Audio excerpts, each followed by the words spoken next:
नमस्कार, welcome to nursing smart. Nursing smart के YouTube channel पर एक बार फिर से आप सभी लोगों का स्वागत है।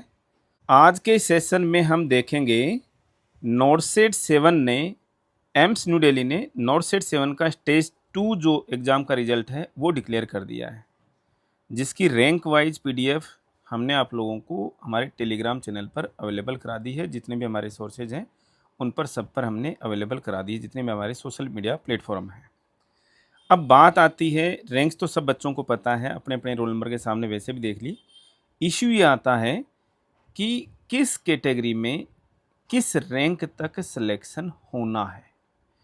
तो हमारा एनालिसिस जो है वो हमेशा इसी पॉइंट पर रहता है कि किस कैटेगरी में किस रैंक तक सिलेक्शन होगा और हम बहुत ही सटीक इस बारे में एनालाइज़ करने की कोशिश करते हैं। तो चलिए शुरू करते हैं। कैटेगरी वाइज़ जो रैंक रहेगी वो क्या एक्सपेक्टेड है। स्क्रीन पर आप एम्स वाइज इंस्टीट्यूट्स की जो अलग-अलग जो इंस्टीट्यूट्स हैं एम्स एम्स के, वो सारे के सारे एम्स इंस्टीट्यूट्स की आप लिस्ट देख सकते हैं कि किसमें कितनी वैकेंसी पोजीशन है। अब इश्यू यहाँ पर ये आता है कि किस कैटेगरी में। अब एम्स के हिसाब से तो हम बता नहीं सकते कि कौन से एम्स में कहाँ तक की प्लेसमेंट हो जाएगी। हालाँकि 3-4 एम्स इंस्टीट्यूट जो हैं नॉर्थ इंडिया के, जिसमें एम्स न्यू दिल्ली है, ऋषिकेश है और आपका जोधपुर है। ये 3 मेन इंस्टीट्यूट्स, अभी बठिंडा भी इंक्लूड हो गया है, फिर बिलासपुर आ जाता है, तो और पटना फिर थोड़ा-सा मिडल इंडिया के अंदर, और एक के भोपाल, भोपाल में पोस्ट एम की बार है नहीं, और एक जम्मू। तो यहाँ पर जो बच्चे मोस्टली जो नॉर्थ इंडिया से आते हैं और ये बच्चे यहीं पर ही प्लेस होना चाहते हैं। खैर हम एम्स वाइज जाएँगे भी नहीं। हमारा जो मेन पॉइंट जो आज के सेशन का वो यही रहेगा कि किस कैटेगरी में कहाँ तक आपको सिलेक्शन मिल सकता है। यहाँ पर ये हमारी एक सिंपल सी कैलकुलेशन है, जिसको हम समझा देते हैं, आप लोगों के साथ में डिस्कस कर लेते हैं कि टोटल जो पोस्ट्स हैं, जो एम्स की अब इस बार की जो पोस्ट्स हैं, उसमें टोटल पोस्ट्स आपको पता है कि 1487 पोस्ट्स हैं। लेकिन हमने यहाँ पर 1244 पोस्टें क्यों दिखा रखी हैं? हो सकता है हमने बड़ा जल्दबाजी में किया है, 1-2 का कहीं पर डिफरेंस आ सकता है प्लस माइनस में, लेकिन वो उतना इम्पोर्टेंट नहीं है। इसमें काफ़ी पोस्ट जो भी आपको मीन्स 240 के करीब, 243 के करीब जो गैप दिख रहा है, वो पोस्ट जो हैं वो फिज़िकली चैलेंज्ड पर्सन्स के लिए हैं। काफ़ी सारी पोस्ट, इसलिए आपको यहाँ पर ये गैप जो है वो नज़र आ रहा है। इसलिए हम जो डिस्कस करेंगे, क्योंकि उनकी मेरिट का तो हम थोड़ा-सा आइडिया लगा ही नहीं सकते कि भई उनकी मेरिट जो कितनी जाएगी, ठीक है ना? उनके तो काफ़ी नीचे लो, मतलब 6-7 हज़ार तक भी, 10 हज़ार तक भी, 12 हज़ार तक भी रैंक जा सकती हैं पीडब्ल्यूबीडी कैटेगरी के अंदर। हम यहाँ पर केवल और केवल इन 1244 पोस्ट के लिए जो डिस्कस करने वाले हैं। सबसे पहले हम आपको डिस्कस करें या बताएँ कि अनरिज़र्व्ड कैटेगरी में फीमेल कैंडिडेट्स के लिए 302 पोस्ट हैं। हमने शायद बहुत ही सावधानी बरत रखी है इनको प्लस करने में, कैलकुलेट करने में। आप भी देख लीजिएगा एक बार वापस। 302 पोस्ट जो हैं वो अनरिज़र्व्ड फीमेल्स में अनरिज़र्व्ड कैटेगरी में 302 पोस्ट आती हैं। अगर हम स्ट्रेट फॉरवर्ड जाएँ तो ऑल इंडिया रैंक 473 तक अनरिज़र्व्ड कैटेगरी के अंदर सबको प्लेसमेंट मिल जाएगी। ये तब है जब कोई जो हालाँकि कैटेगरी में मैटर नहीं करता अनरिज़र्व्ड कैटेगरी में, तो क्योंकि बच्चे के पास में कोई ऑप्शन नहीं है कैटेगरी यूज़ करने का, तो लगभग 473 डाउन भी जा सकती है। रीज़न ये, ऑलरेडी एम्स में वर्किंग नर्सिंग ऑफिसर्स जो हैं, वो अपना केवल एक आधा एम्स इंस्टीट्यूट ही डालेंगे और वहाँ नहीं मिला तो नीचे के बच्चे को बेनिफिट मिलेगा। ये थोड़ा-सा, और हम सब बच्चों से अनुरोध करते भी हैं, जब आप ऑप्शन डालेंगे तो प्लीज़ आप, अगर ऑलरेडी आपको मान लीजिए एम्स पटना से न्यू दिल्ली आना है आपको, और तो और कहीं जाना नहीं है क्योंकि आप ऑलरेडी प्लेस्ड हैं, तो आप प्लीज़ एक ऑप्शन से ज़्यादा ऑप्शन आप मत भरिएगा, ताकि अननेसेसरी जो है वो मीन्स दूसरे बच्चों को नुकसान नहीं हो। तो 473 तक तो फिक्स है, कोई डाउट ही नहीं है। इससे डाउन भी मेरिट जा सकती है, 500 तक जा सकती है। ऑल इंडिया रैंक 500 के हिसाब से आपको प्लेसमेंट मिल सकता है अनरिज़र्व्ड कैटेगरी में फीमेल कैंडिडेट्स को लिए। ऐसे ही मेल कैंडिडेट्स की 112 पोस्ट्स हैं। 112 पोस्ट्स हैं तो स्ट्रेट फॉरवर्ड उनकी रैंक आती है 310, और ऐसा ही रूल अप्लाई किया तो इसमें भी 10-15 का बेनिफिट मिल करके 320 की रैंक तक, ऑल इंडिया रैंक तक सिलेक्शन हो सकते हैं।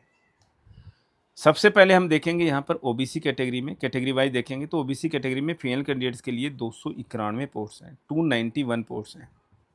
अगर हम चाहें देखें चाहें क्या, अगर हम देखें कि जितने बच्चे अगर जैसे 473 या 500 तक के बच्चे जो हैं, 500 ऑल इंडिया रैंक तक की जो बच्चे हैं, उसमें ओबीसी फीमेल कैंडिडेट्स के जो बच्चे आए हैं, वो अपना कोई कैटेगरी यूज़ नहीं करता है एम्स इंस्टीट्यूट को पाने के लिए। हालाँकि ये बड़ी प्रॉब्लम रहेगी कि आपको डायरेक्ट आपकी स्ट्रेट फॉरवर्ड मेरिट की वजह से जो जनरल कैटेगरी में आपको AIIMS Delhi, AIIMS Jodhpur, AIIMS Rishikesh नहीं मिल पा रहा है, तो कैटेगरी यूज़ करके होगा। तो इसमें थोड़ा-सा नुकसान हो जाएगा फीमेल कैंडिडेट्स को, जो हमने कैलकुलेशंस करी हैं। लेकिन हमारी एक रफ कैलकुलेशन है कि अगर कोई कैंडिडेट इंस्टीट्यूट अलॉटमेंट के लिए कैटेगरी यूज़ नहीं करता है, जो कि बहुत ही कम फ़र्क पड़ेगा, ऐसा भी नहीं कि सारे के सारे कैंडिडेट्स यूज़ कर लेंगे, यूटिलाइज़ कर लेंगे। तो 291 पोस्ट्स आपकी हैं, 128 कैंडिडेट्स जो अनरिजर्व्ड कैटेगरी के अंदर जाएँगे। टोटल 419 के ओबीसी फीमेल कैंडिडेट्स को प्लेस करने के लिए 1527 तक की रैंक के बच्चे आराम से सेट होते हैं और हम होपफुल हैं कि 1527 की ऑल इंडिया रैंक के हिसाब से ओबीसी फीमेल कैंडिडेट्स को प्लेसमेंट मिलेगी।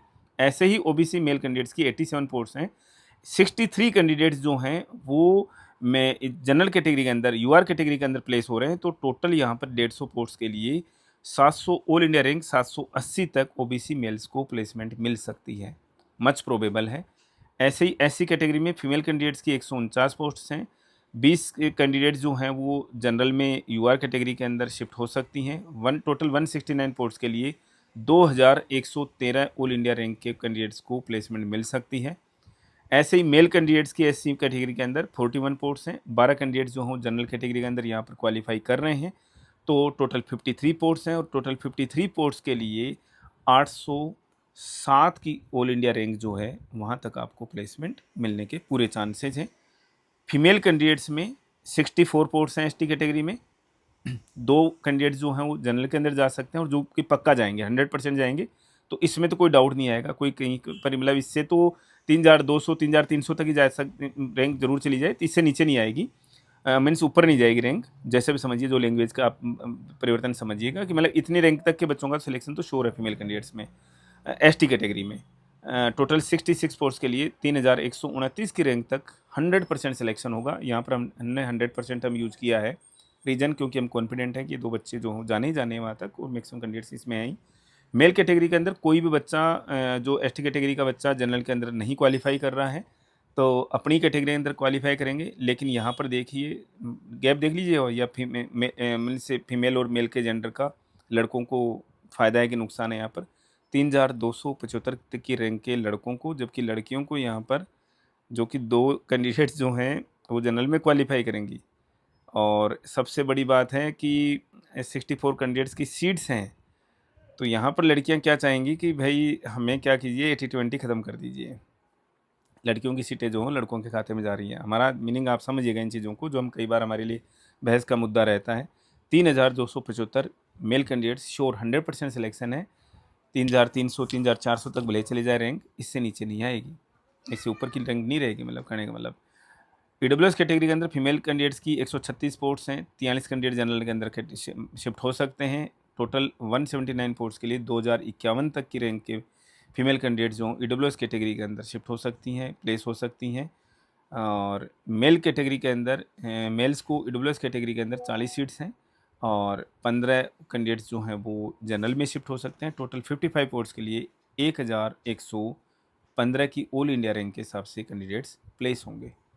ये हमारी कैलकुलेशन जो है साइंटिफिक रहती है, इसमें एरर आने के चांसेस यही है कि मान लीजिए ओबीसी मेल, ठीक है, ऑल इंडिया रैंक है मान लीजिए उसकी 153, ठीक है, कोई भी कैंडिडेट है 153, इनको एम्स डेली चाहिए, ठीक है, हालांकि मिल जाएगा जहाँ तक मुझे लग रहा है 153 पे, तो थोड़ा नीचे आते हैं, 253 की रैंक है मान लीजिए, 250 करीब की रैंक है और इन्हें एम्स डेली चाहिए। अब आप देखिए नॉर्मल में उनकी सीट्स के हिसाब से शायद मिल जाए, लेकिन अगर नहीं मिल रहा है तो वो अपनी कैटेगरी का यूज़ करेंगे, कैटेगरी का यूज़ करके एम्स डेली अगर मिल जा रहा है तो यहाँ पर जो हमने ये 63 बढ़ा रखी हैं, ये 62 ही रह जाएंगी फिर।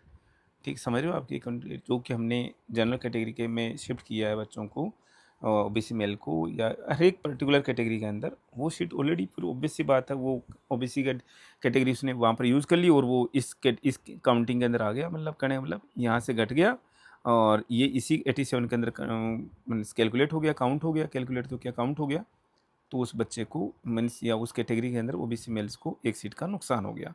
और ये होगा ही, ऐसा नहीं है। मतलब 5-7 सीटें तो जो हैं इनमें से जाएँगी 150 के अंदर से। मुझे जहाँ तक लगता है 10 कैंडिडेट्स जो हैं वो आराम से अपनी कैटेगरी का यूज़ कर लेंगे।